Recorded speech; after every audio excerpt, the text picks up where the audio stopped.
Hello students, 11th class science के अंदर अपना जो बेसिक कंसेप्ट ऑफ केमिस्ट्री का चैप्टर चल रहा है उसके अंदर जो अपना टॉपिक है वो है law of chemical combination. Law of chemical combination, ठीक है। लॉ ऑफ केमिकल कॉम्बिनेशन के अंदर क्या करना है ये चीज़ ध्यान रखें कि लॉ ऑफ केमिकल कॉम्बिनेशन के अंदर लॉ ऑफ मल्टी प्रोपोर्शन, दो लॉ हमने कर लिए थे। एक तो था मास कंजर्वेशन का, ठीक है, और एक जो था वो आपके था डेफिनेट प्रोपोर्शन, ठीक है, और तीसरा है law of multiple proportion. Student ध्यान दीजिए, लॉ ऑफ मल्टीपल प्रोपोर्शन के अंदर क्या है,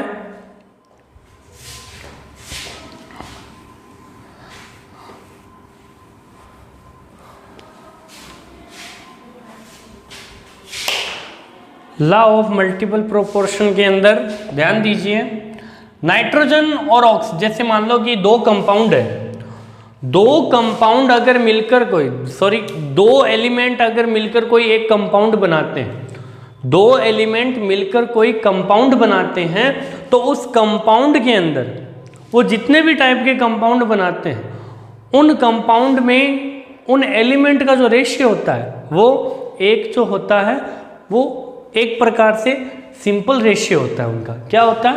सिंपल रेशियो होता है। एग्जाम्पल,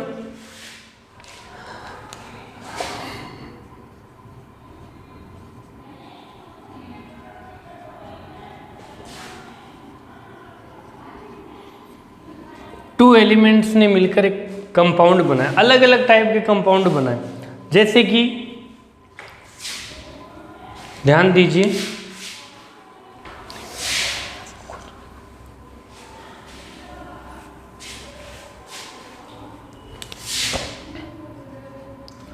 पहला है जैसे नाइट्रोजन और ऑक्सीजन है, नाइट्रोजन और ऑक्सीजन मिलकर कंपाउंड बना N2O, पहला है N2O, दूसरा है NO, ठीक है, तीसरा है N2O3, ठीक है, चौथा अगले ने दे रखा है N2O4 और पांचवा है N2O5।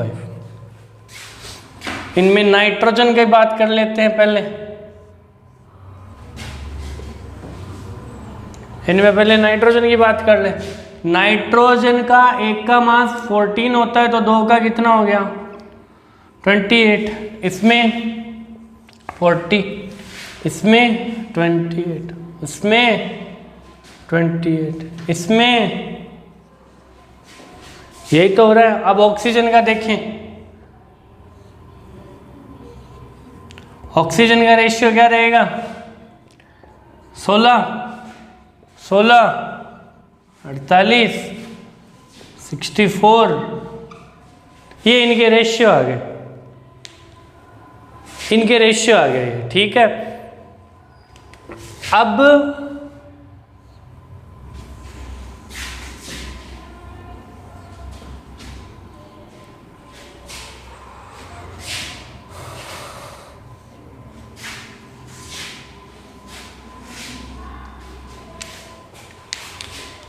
ये इनके रेशियो आ गए।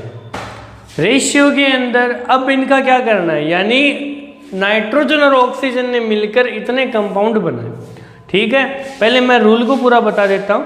If two elements can combine of from the then one compound, the mass of one element then one compound, the mass of one element that combine with a fixed mass of other element are in the ratio small whole number. यानी इनके जो ratio होंगे, इनके जो ratio होंगे वो क्या होंगे, एक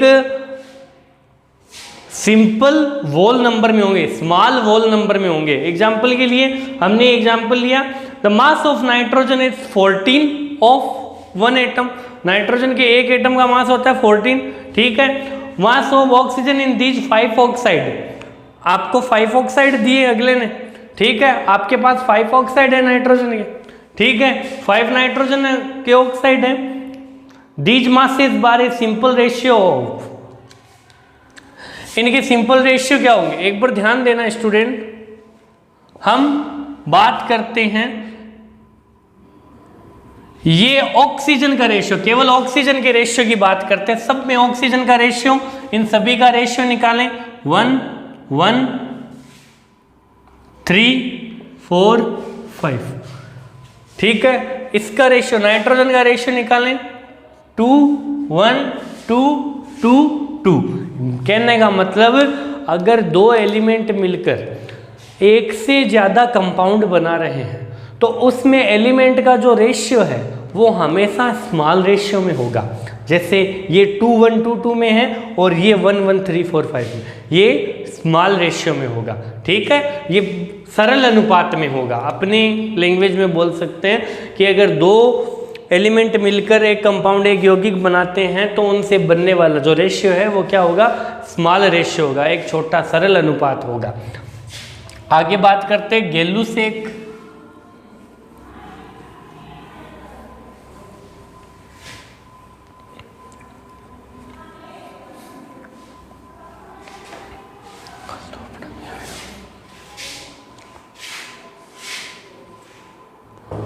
आगे ध्यान दें, आगे है Gay-Lussac law of gases.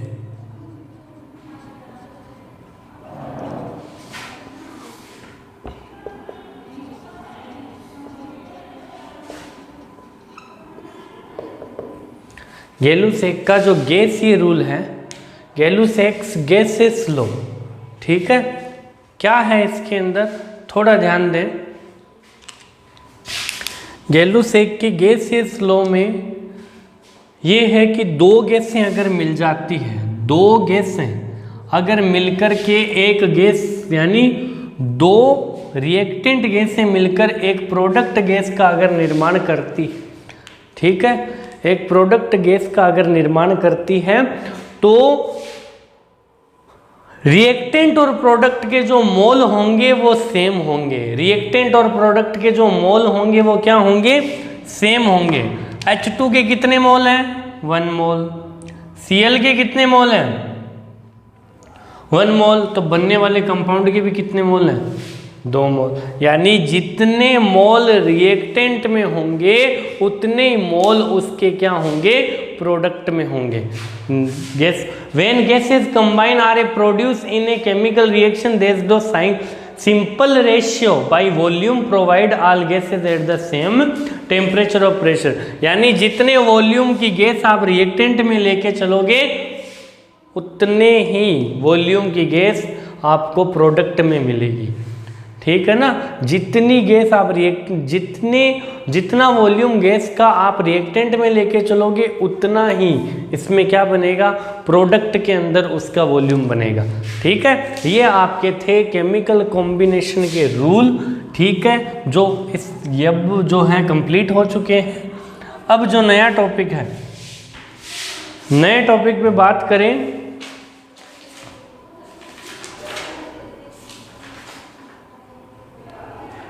Molecule मास आपको करवा दिया।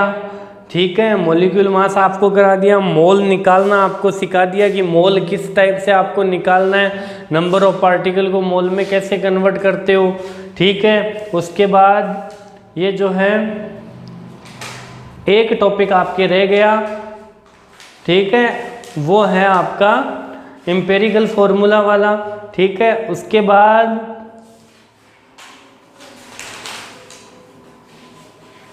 Stoichiometric and non stoichiometric calculation अगला टॉपिक है।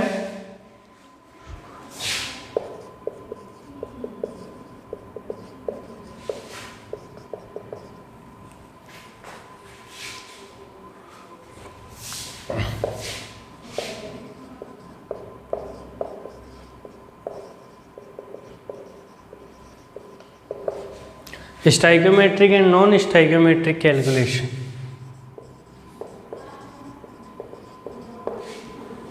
Stoichiometric and non stoichiometric calculation क्या होता है, थोड़ा ध्यान दीजिए। Stoichiometric and non stoichiometric calculation मैं यहीं पर आपको बता देता हूँ। कोई भी एक, जैसे मान लो एग्जाम्पल के लिए मैं आपको एक बात बताऊँ कि जैसे एक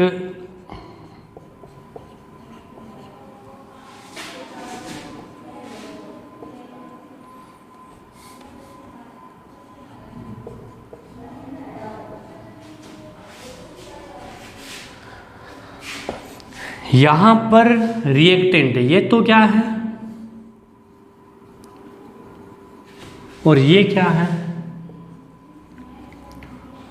प्रोडक्ट है। ये रिएक्टेंट और ये क्या है, प्रोडक्ट है। रिएक्टेंट के अंदर रेशियो क्या है, 1:2 और यहां पर क्या है, अगर रिएक्टेंट और प्रोडक्ट का, सॉरी आपके नॉन स्टाइक्योमेट्रिक नहीं है, स्टाइक्योमेट्रिक एंड स्टाइक्योमेट्रिक कैलकुलेशन है, सॉरी नॉन स्टाइक्योमेट्रिक नहीं है आपके, स्टाइक्योमेट्रिक। अगर रिएक्टेंट और प्रोडक्ट का, अगर रिएक्टेंट और प्रोडक्ट का रेशियो जो है वो सेम है, अगर रिएक्टेंट और प्रोडक्ट का रेशियो जो है वो क्या है, सेम है, तो ऐसी कैलकुलेशन क्या होती है, स्टाइक्योमेट्रिक कैलकुलेशन होती है, और ऐसी रिएक्शन को हम स्टाइक्योमेट्रिक रिएक्शंस कहते हैं। ठीक है, ये था बताने का मेरा, ये जो है stoichiometric and non stoichiometric and stoichiometric calculation. अगर प्रोडक्ट और रिएक्टेंट दोनों का रेशियो सेम है, दोनों के अंदर दोनों का जो रेशियो है वो सेम है, तो ऐसी कैलकुलेशन को हम क्या कहते हैं, स्टाइक्योमेट्रिक कैलकुलेशन कहते हैं। ठीक है, आगे ध्यान दें। अब छोटे छोटे टॉपिक हैं, कल आपका चैप्टर जो है फर्स्ट वो कंप्लीट हो जाएगा एम्पिरिकल फॉर्मूला से। ठीक है, कल जो अपन हैं हम बात करेंगे लिमिटिंग रिएजेंट और एम्पिरिकल फॉर्मूला, इससे आपका चैप्टर जो है पूरी तरह कंप्लीट हो जाएगा। उसके बाद हम एंटर होंगे एटॉमिक स्ट्रक्चर में। Thank you.